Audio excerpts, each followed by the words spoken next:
하겠습니다. 제가 6월 19일이었죠. 예전에 제주도에 국민의힘 청년 당직자들이 개혁신당으로 당적을 이적하는 영상을 봤어요.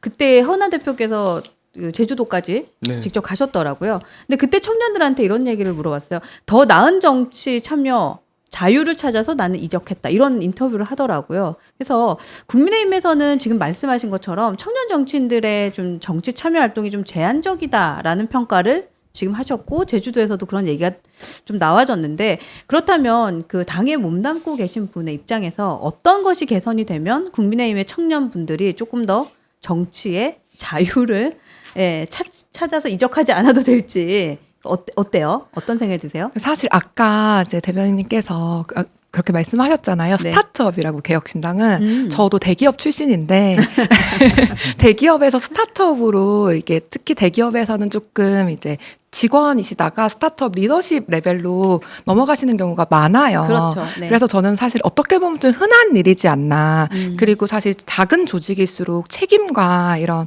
뭐랄까요.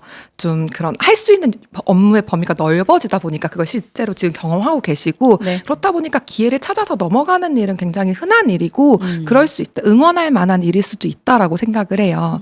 하지만 저는 그런 생각은 많이 해요. 그러니까 이준석 대표님께서 항상 주장하셨던, 전 대표님께서 주장하셨던 그런 능력주의에 대해서 저도 공감하는 바는 충분히 크지만 저희 당은 지금까지 너무 청년들에 대해서 절벽에서 떨어뜨려 보고 살아남는 사람만 이제 키우는 너무 아프리카 사자 방식이지 않았나. 공감 갑니다. 네.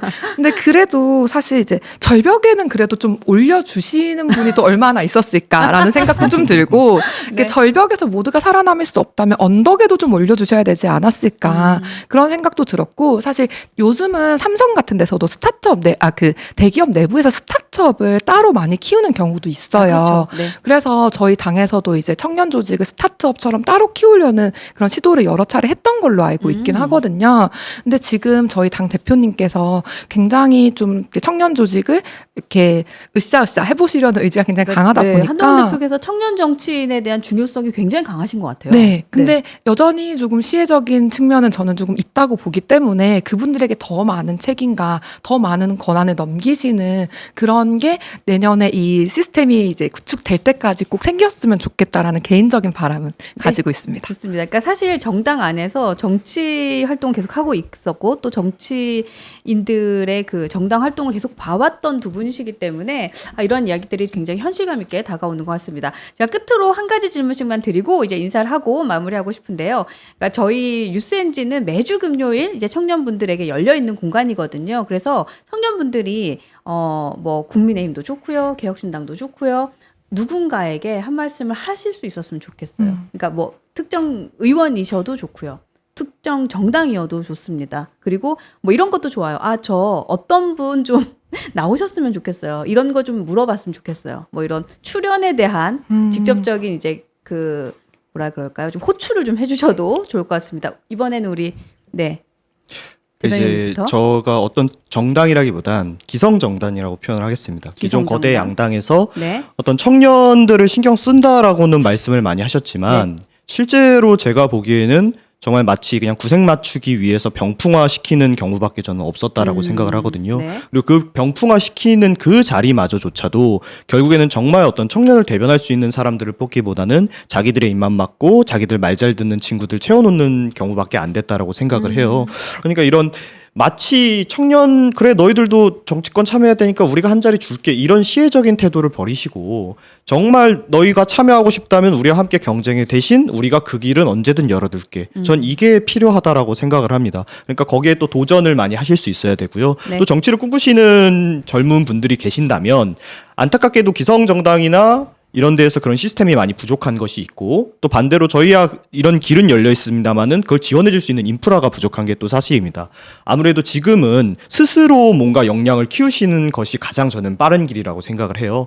다만 요즘엔 정말 미디어라는 것이 마치 예전에 언론사만 할 수 있는 것이 아니라 네. 누구나 이런 유튜브를 통해서든 미디어에 참여해서 자신의 목소리를 낼 수 있기 때문에 우선 시작하십시오. 그러면 길이 열릴 겁니다. 이렇게 말씀드리겠습니다. 좋습니다. 네, 기성정당에 얘기하는 이 얘기들 굉장히 공감이 많이 되는 것 같아요. 자, 베로니카님께서 우리 신부 화이팅 하면서 이제 슈퍼챗을 주셨습니다. 감사드리고, 한번 들어볼까요?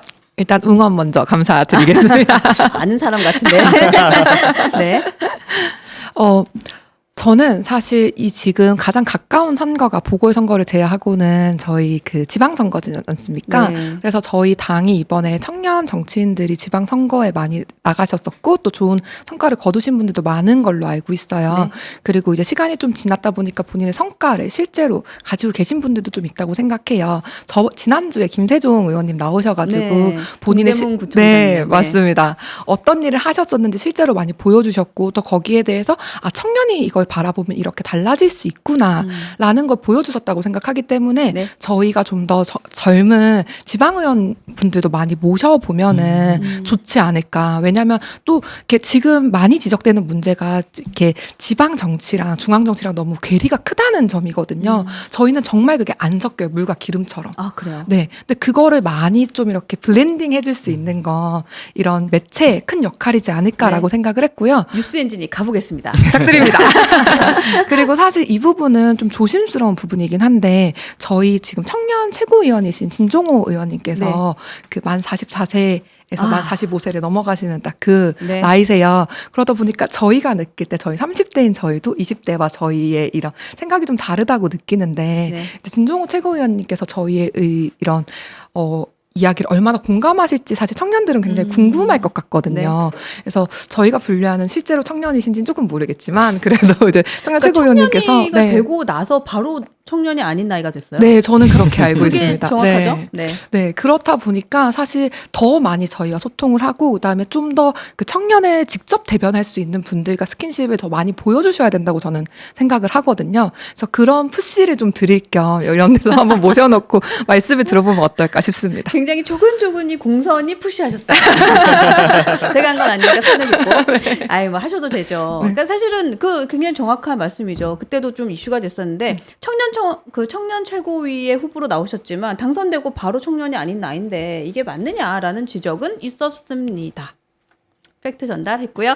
자, 오늘도 저희 금요일은 이제 라이브 청년이 정말이라고 해서 저희 청년 정치인분들하고 함께 하는데요. 오늘도 유쾌한 시간 함께한 것 같습니다. 하여튼 교통사고 나셨다고 하니까 잘 수습하시고, 네, 이제 보신 분들도 많이 이해해 주셨을 거예요. 네, 오늘 이렇게 해서 여기까지 소통하겠습니다. 함께 해주신 여러분 감사하고요. 다음 주 월요일에도 여러분들 찾아뵙도록 하겠습니다. 여러분 고맙습니다. 예, 감사합니다. 감사합니다. 감사합니다. 감사합니다.